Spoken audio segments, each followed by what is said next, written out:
अस्सलामुअलैकुम वरहमतुल्लाहि वबरकातुहू। आज का सवाल कि अगर आयत करीमा को ज़्यादा तादाद में पढ़ा जाए तो आया इससे कोई नुकसान होता है या नहीं।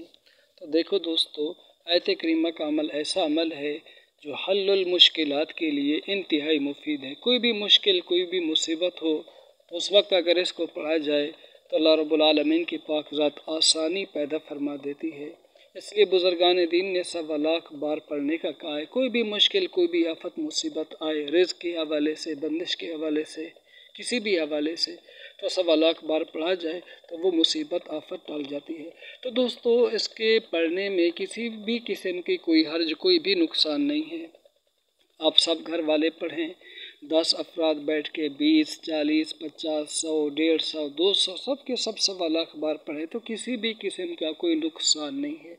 हाँ, अगर तस्खीर जिन्नात के लिए इसका ख़ास वजीफ़ा किया जाए, चिल्ला कशी की जाए, ख़ास वक्त में एक जगह मखसूस हो, फिर 3125 बार बग़ैर किसी इजाज़त के पढ़ा जाए, कोई उस्ताद पीछे ना हो, तो फिर नुकसान का एहतमाल इसमें है, वगरना दोस्तों नहीं। अस्सलामु अलैकुम वरहमतुल्लाह।